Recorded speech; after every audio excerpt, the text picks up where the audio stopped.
Hello friends, स्वागत है आपका हाईटेक इन्वेस्टिंग में। तो आपने ऐसे कई स्टॉक्स देखे होंगे जो 5 रुपए, 10 रुपए, 20 रुपए तक के होते हैं और बहुत बार तो वो न्यूज़ में भी होते हैं, पर मैं उनके वीडियोस नहीं बनाता। चलिए 20 रुपए छोड़िए, मैं तो 50 रुपए के भी नहीं बनाता। रेफरेंस के लिए आप मेरे पुराने वीडियोस देख सकते हो और इसका रीज़न आप जानते हो। बट आज मैं आपके लिए दो ऐसे स्टॉक्स लेकर आया हूं जो फंडामेंटली तो बहुत स्ट्रांग है ही, बट उनका मार्केट कैप भी इतना ज़्यादा है कि उनको मैनिपुलेट करने के लिए टाटा, अंबानी या अडानी को आना पड़ेगा। और ये जो स्टॉक्स है वो 100 रुपए के इर्द गिर्द ही है, 100 रुपए से बहुत ज़्यादा तो नहीं है, 100 रुपए के आसपास ही है। तो ज़्यादा टाइम वेस्ट नहीं करते हुए स्टार्ट करते हैं अपना वीडियो। तो पहला स्टॉक है ट्राइडेंट लिमिटेड। अभी कुछ लोग कहेंगे कि मैं फिर से वही स्टॉक ले आया। हाँ, वही स्टॉक है, बट वो वीडियो मैंने करीब 1 साल पहले बनाया था। अब तो उसमें और बहुत सारे चेंजेस आ गए। इन स्टॉक्स को एनालाइज करने के लिए हम चलते हैं screener.com पे। तो screener.com पे आपको खोलने के लिए आपको ज़्यादा कुछ नहीं करना होगा। आपको गूगल से ही screener.com सर्च करके डायरेक्ट आप स्क्रीनर खोल सकते हो और ऊपर में आपको जो सर्च बार दिख रहा है उससे आप सर्च कोई भी स्टॉक कर सकते हो। तो मैंने यहाँ पर ट्राइडेंट लिमिटेड को खोल कर रखा है। तो अगर आप इसके प्रोडक्ट्स की बात करो तो इसके प्रोडक्ट्स में 26% रेवेन्यू इसकी यार्न से आती है, जो कि 100% cotton, combed yarn, slub yarn, open end yarn, blended yarn, ये सब में होती है। तो मैं आपको बता दूं कि ये सब जो होता है ये जनरली आपका डोरमेट वगैरह बनाने या फिर आपका बेडशीट वगैरह बनाने या आप कह सकते हो गद्दा वगैरह बनाने, ये सब में इसका बहुत बड़ा रोल प्ले होता है। होम टेक्सटाइल में इसके 54% की रेवेन्यू जनरेट होती है। तो इसमें तो आपके बहुत सारे हो सकते हैं, बाथ और बेड लिनन दोनों के ही होते हैं, जो कि मैंने आपको पहले भी बताया है। इसमें एक्चुअली पिलोज वगैरह भी आ जाते हैं। पेपर में भी इसकी 20% की रेवेन्यू है। तो पेपर भी अलग अलग तरीके की ये पेपर इस्तेमाल करती है, जो कि बेचती है ये और मैन्युफैक्चर करके बेचती है, तो इस वजह से उसमें भी उसकी रेवेन्यू जनरेट होती है।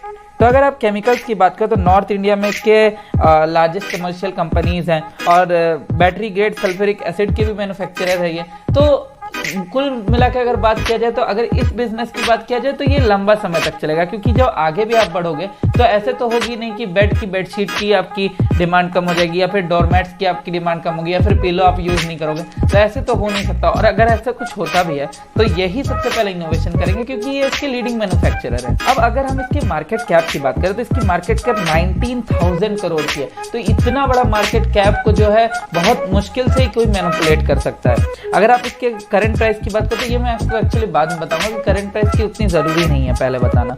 अगर मैं इसकी पी की बात करूं तो पी इसकी सिर्फ 23.2 है, जबकि मैं आपको पहले भी बता चुका हूं कि 25 तक की पी एनफ है, चलती है, मतलब कोई दिक्कत नहीं है उतनी पी होने में, ओवर वैल्यूड नहीं है। अगर आप इसके डिविडेंड यील्ड की बात करो तो 0.96% है, जो कि चलता फिरता है, कोई बहुत ज़्यादा कम या बहुत ज़्यादा नहीं है। वैसे भी इससे ज़्यादा तो अच्छी अच्छी कंपनियां देती भी नहीं है। अगर रिटर्न ऑन कैपिटल एम्प्लॉयड की बात करूं तो 23% है। रिटर्न ऑन इक्विटी की बात करूं तो 23.2% की है, जो कि अच्छी ही है। अगर आप डेप्थ की बात करो और रिजर्व्स की बात करो तो ये एक दूसरे को बहुत अच्छी तरीके से काउंटर करता है, जिसके वजह से इसको आप डेप्थ फ्री कंपनी भी कह सकते हो। अर्निंग पर शेयर इसकी 1.64 रुपीज़ है, जो कि बहुत ही अच्छी बात है। उसके बाद अगर आप इसकी फ्री कैश फ्लो की बात करो तो वो 551 करोड़ की है, जो कि बहुत अच्छा है। प्रमोटर होल्डिंग 72.9% की, ये भी बहुत अच्छा है। अगर आप डिविडेंड पे आउट की बात करो, डिविडेंड यील्ड मैंने पहले बता दिया, वो आपके लिए ज़्यादा आसान है समझने के लिए डिविडेंड यील्ड को। एनुअल प्रॉफिट भी इसकी बहुत अच्छी है। एनुअल प्रॉफिट की भी अगर आप बात करो तो एनुअल प्रॉफिट भी इसकी 834 करोड़ की है, जो कि बहुत अच्छा है। और डेट टू इक्विटी की बात करो तो 0.42% है, जो कि बहुत अच्छा है। आप एक चीज़ देखो कि पूरी तरीके से इसको आप डेट फ्री कंपनी कंसिडर कर सकते हो। तो अगर आप इसके प्रोज एंड कॉन्स की बात करो तो प्रोज में आपको दिख रहा होगा कंपनी को अच्छा क्वार्टर वो दे सकती है, ये इसके एक्सपर्ट्स खुद कहते हैं। कंपनी ने जो है CAGR बहुत अच्छा दिया है, 5 साल के अंदर 19.86% की प्रॉफिट ग्रोथ है, जो कि बहुत अच्छा है।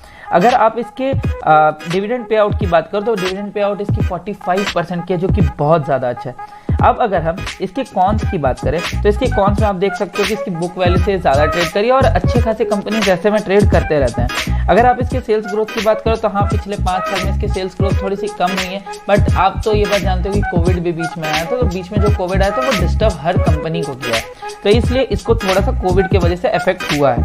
अगर आप देखो तो यहाँ पर माइट भी आप कह सकते हो कि हो सकता है ऐसे कि वो इंटरेस्ट कॉस्ट को भी कैपिटलाइज करिए। तो ये कोई बहुत बड़ा कॉन नहीं है, ये अच्छे अच्छे कंपनीज में होता है कि वो लोग कभी कभी इंटरेस्ट कॉस्ट को कैपिटलाइज करती है।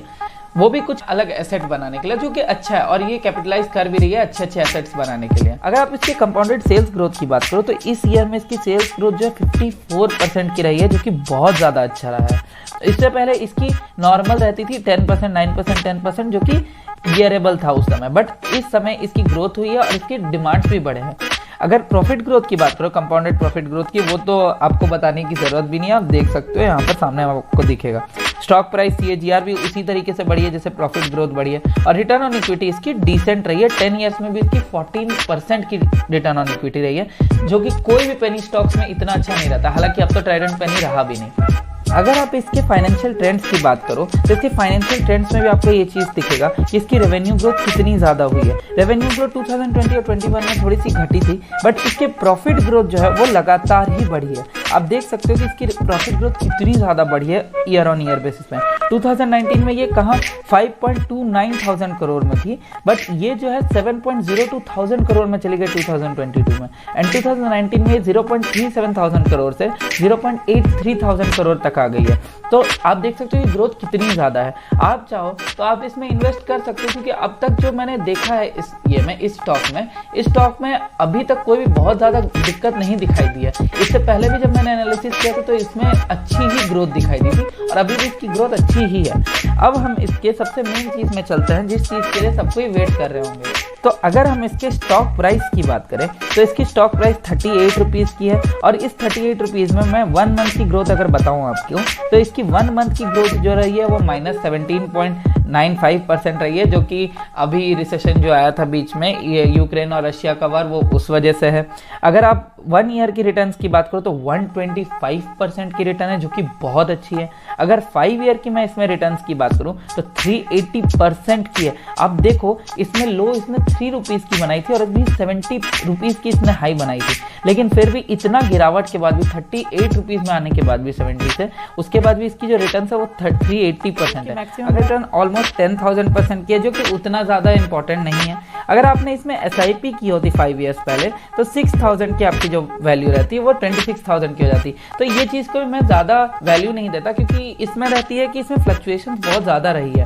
अगर आप 2020 की बात करो तो 2020 में भी ऑलमोस्ट आप जो है देखते हैं कि इसकी जो ग्रोथ है बहुत कम रहती, तो इस वजह से आप डिप्रेस्ड होकर उसमें वैसे भी निकल जाते हैं। बट अगर आप इसकी ग्रोथ देखोगे तो इसकी ग्रोथ बहुत अच्छी है। तो ऑल इन ऑल अगर हम बात करें ट्राइडेंट की, तो ट्राइडेंट एक बहुत ही अच्छी कंपनी दिखाई देती है पेपर में, और इसकी जो डिमांड है वो धीरे धीरे करके बढ़ेगी। इसकी जो बिजनेस की डिमांड है वो अच्छी खासी है, तो आप इस स्टॉक को कंसिडर कर सकते हो। और लास्ट में तो मैं आपको वही बात बोलूँगा कि ये आपका चॉइस है कि आपको ये खरीदना है या नहीं खरीदना है।